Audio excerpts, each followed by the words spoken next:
क्या आपकी सुबह की चाय की मिठास अब और भी ज्यादा महंगी होने वाली है? केंद्र सरकार ने अचानक एक ऐसा फैसला लिया है जिसने न केवल भारत बल्कि न्यूयॉर्क से लेकर लंदन तक के बाजारों में हड़कंप मचा दिया है। जी हां, भारत सरकार ने चीनी के निर्यात पर तत्काल प्रभाव से रोक लगा दी है। भारत सरकार को डर है कि अगर आज एक्सपोर्ट नहीं रोका गया तो आने वाले महीनों में देश के भीतर चीनी के दाम बेकाबू हो सकते हैं। लेकिन सवाल यह है कि दुनिया का दूसरा सबसे बड़ा चीनी उत्पादक देश आखिर चीनी के कमी से क्यों डर रहा है? आखिर कहां पर कमी आ रही है?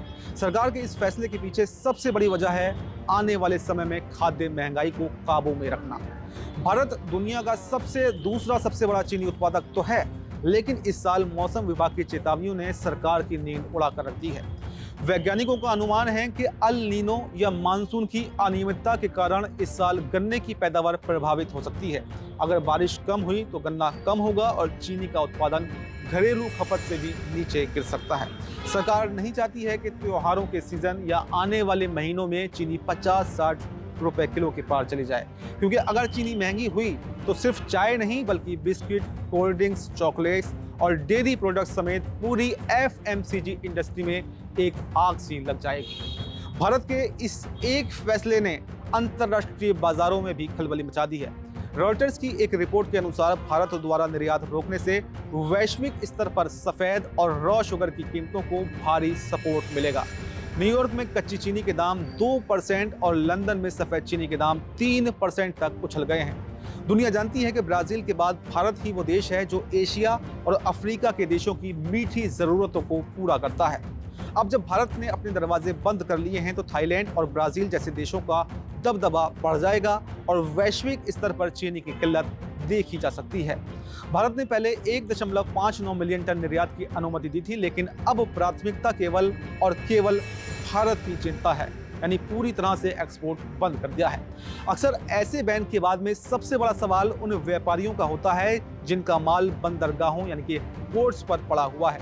सरकार ने यहाँ पर स्पष्टता दिखाते हुए व्यापारियों को भी एक राहत दी है। नोटिफिकेशन के अनुसार अगर पब्लिकेशन से पहले चीनी की लोडिंग हो चुकी है तो उसे रोका नहीं जाएगा। साथ ही जिन मामलों में शिपिंग बिल दाखिल हो चुका है और जहाज भारतीय बंदरगाहों पर लंगर डाल चुका है, उन्हें भी क्लियरेंस मिल जाएगी। यहाँ तक कि अगर माल कस्टोडियन को सौंपा जा चुका है तो वो शिपमेंट भी क्लियर कर दिए जाएंगे। सरकार का लक्ष्य नए कॉन्ट्रैक्ट्स को रोकना है, ना कि उस माल को जो पहले ही देश के बाहर जाने की कानूनी प्रक्रिया को पूरा कर चुका है।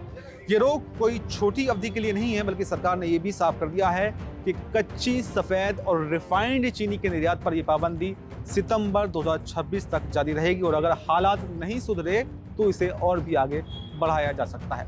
सरकार इस वक्त फूड सिक्योरिटी को लेकर जीरो टॉलरेंस की नीति पर चल रही है। हालांकि सवाल अब भी बरकरार है कि क्या केवल एक्सपोर्ट रोकने से दाम गिर जाएंगे या स्थिर रहेंगे, या फिर गन्ने की कम पैदावार अंततः आम आदमी की थाली को कड़वा कर देगी। सरकार ने अपनी तरफ से सुरक्षा कवच तैयार कर लिया है। अब ये देखना दिलचस्प होगा कि बाजार की चाल क्या रहती है। इस बड़े फैसले पर आपकी क्या राय है? आपको क्या कुछ लगता है? आपकी जो भी राय हो कमेंट बॉक्स में अपनी राय जरूर बताएं और ये भी बताएं कि क्या सरकार के इस फैसले के बावजूद चीनी के दाम बढ़ सकते हैं या फिर नहीं बढ़ेंगे। फिलहाल हमें दीजिए इजाजत। नमस्कार।